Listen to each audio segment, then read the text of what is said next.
Good morning everyone. आप सभी को मेरे यूट्यूब चैनल में स्वागत है। आज हम ऑब्जेक्टिव क्वेश्चन ड्राइंग का हम करवा रहे हैं।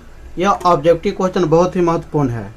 ये परीक्षा में बहुत ही बार जो है पूछा जा चुका है, इसलिए इस सारे सवाल को हम अच्छा से कंप्लीट कर लेंगे। सवाल नंबर 1 कह रहा है इटैलिक। इटैलिक का मतलब तिरछा होता है, तो हम लोग लेटर जो तिरछा लिखते हैं उसी के बारे में कह रहा है। तो इटैलिक प्रकार के अक्षर को ऊर्ध्वाधर वाला वर्टिकल, जब वर्टिकल मतलब ऊपर से नीचे से कितने डिग्री कोण पर झुकाकर लिखा जाता है। इसमें सवाल जो कह रहा है, बोला कि इटैलिक प्रकार के अक्षर को ऊर्ध्वाधर से कितने डिग्री के कोण पर झुकाकर लिखा जाता है।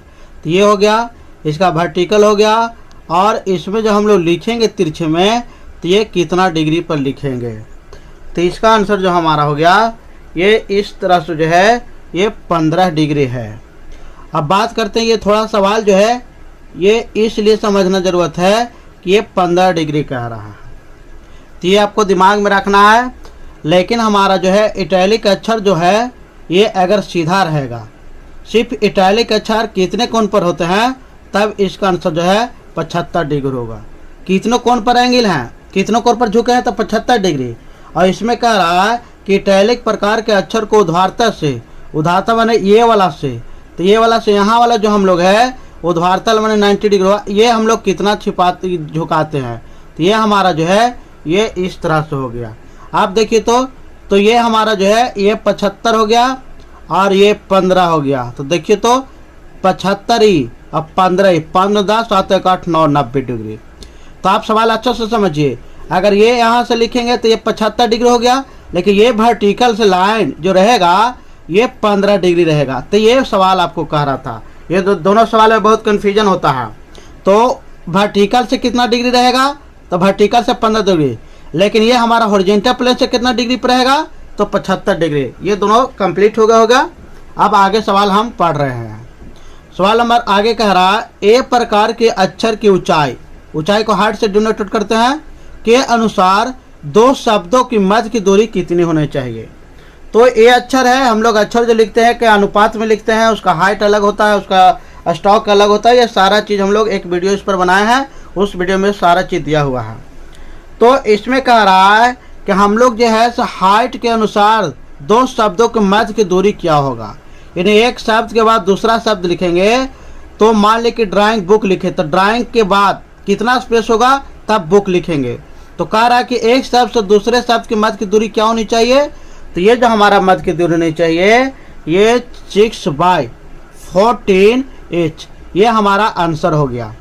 अब एच हमारा मान लिया कि 35 है, ठीक, या हम लोग 70 मान लिए, एच बराबर 70 है। तो एच बराबर 70 है, तो एक वर्ड से दूसरा वर्ड की दूरी कितना होगा, तो 6/14 और गुणित 70, 14 25 70 6 25 30, यानी ड्राइंग, और ड्राइंग के बाद फिर 30 डिग्री गैप लिखेंगे, तब फिर हम लोग बुक लिखेंगे। तो ये भी सवाल आपको क्लियर समझ में आ चुका होगा। इसका वीडियो अलग से एक बनाया हुआ है, आप प्रीवियस वीडियो देखिए, उसमें सारा अच्छे से जानकारी दिया हुआ है। सवाल नंबर आगे हम पढ़ रहे हैं, ड्राइंग के छुपे हुए भाग को दर्शाने के लिए किस प्रकार की रेखा का उपयोग करते हैं। तो ड्राइंग में जो छुपा हुआ है, स्लॉट है, गड्ढा है, या फिर कोई हिडन है, तो वो सारे लाइन को हम लोग कैसे दिखलाते हैं। तो ये इसका सवाल जो है डॉटेड हिडन द्वारा, हम लोग उसके लिए कौन सा लाइन का प्रयोग करते हैं, तो डॉटेड हिडन लाइन द्वारा, तो ये इसके द्वारा हम लोग दिखाते हैं छुपे हुए भाग को। सवाल हमारा आगे कह रहा है, बी प्रकार के छोटे अक्षर के आधार रेखाओं के मध्य की दूरी कितना होना चाहिए। लोअर केस, कैपिटल लेटर और स्मॉल लेटर दोनों होता है, तो स्मॉल लेटर को लोअर केस कहता है। तो छोटे आकार के आधार पर रेखाओं के मध्य की दूरी क्या होना चाहिए। तो इसका मध्य की दूरी जो है वो हम लोग अच्छे से जानेंगे, और इसका मध्य की दूरी 14/10 और ये एच हो गया। अब मान लें कि 70 है, एच बराबर हमारा हाइट 70 ले लिए, तब 14/10 और गुने ये 70 हो गया, 10 से 70, 14 से तो 14 84 98, ये इतना होना चाहिए। तो ये आपको अच्छे से दिमाग में रखना है। सवाल हमारा आगे कह रहा, बी प्रकार के छोटे अक्षरों की ऊंचाई विमन स्टेम और टेल के आधार में कितनी होनी चाहिए, इसी की तरह सवाल है। तो बी छोटा करके लिखेगा तो उसमें ऊंचाई विमन स्टेम और टेल का अनुपात कितनी होनी चाहिए, तो ये आपको सवाल कह रहा। तो इस तरह से हम देख रहे हैं कि ये जितना भी सवाल है स्टेम और टेल के अनुसार कितना होना चाहिए, तो इसका आंसर जो है 7/10 है। इसका आंसर 7/10 है, ये आपको दिमाग में रखना है। अब हम बात कर रहे हैं सभी अक्षरों को मुद्रित किया जाना चाहिए जिससे वह निम्न द्वारा पढ़ेगा या देखा जा सकता है। तो जितना भी अक्षर है सभी को मुद्रित किया जाना चाहिए और जिससे वो निम्न द्वारा पढ़ा या देखा जा सकता है।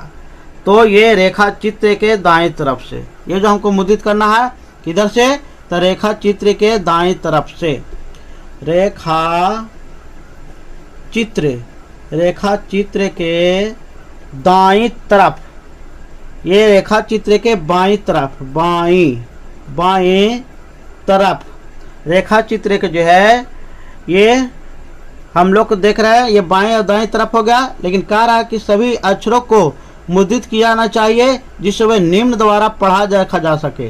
तो सबको हम लोग मुद्रित करेंगे, नोटेशन लिखेंगे। तो ये हम क्या करेंगे, रेखा चित्र के नीचे से पढ़ेंगे।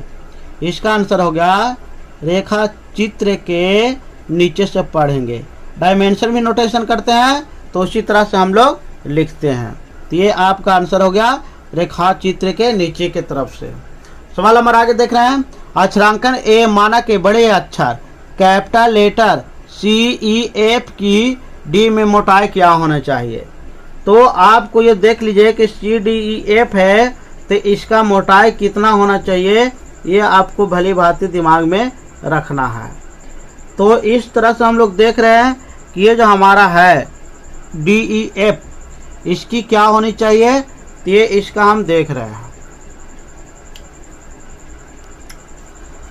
तो ये आप देख लीजिए। तो ये सवाल का आंसर जो है आपको हमको देना है, तो ये सवाल का आंसर जो है ये 6D हो जाएगा। तो ये हमारा अच्छा से दिमाग में रखना है। और ये डायमीटर जो है डी व्यास डायमीटर लेते हैं। सवाल हमारा आगे, हैचिंग रेखा को क्षैतिज से कितना एंगल पर खींचा जाता है। जो हैचिंग हम लोग करते हैं, अगर कोई ऐसा ऑब्जेक्ट बना हुआ है तो इसमें जो ऐसे हैचिंग किया हुआ है, ये हैचिंग कितना एंगल पर रहता है, तो इसी का आपका जवाब देना था। तो ये हैचिंग जो है ये 45 डिग्री पर रहता है या 60 डिग्री पर, लेकिन ज़्यादा हमारा 45 डिग्री करेक्ट है। तो ये दिमाग में रखना है। किसी लंबे भाग को ड्राइंग में कम स्थान में दिखाने के लिए किस प्रकार की रेखा का उपयोग किया जाता है। कोई भी ड्राइंग बना रहा है तो ड्राइंग में कम स्थान में दिखाना है कोई बड़ा चीज़ को, तो उसके लिए हम लोग किस तरह रेखा का इस्तेमाल करेंगे, तो लॉन्ग ब्रेक लाइन। इसमें हम लोग लॉन्ग ब्रेक लाइन, ये आपको लाइन पढ़े हो तो इसमें बताया गया है। तो लॉन्ग ब्रेक लाइन में हम लोग इस्तेमाल करेंगे। तो ये आपको दिमाग में हो गया। सवाल हमारा आगे कह रहा है, एरोहेड की लंबाई और चौड़ाई का अनुपात क्या गुना होती है। तो ये आपका पूरा अच्छे से जानकारी है।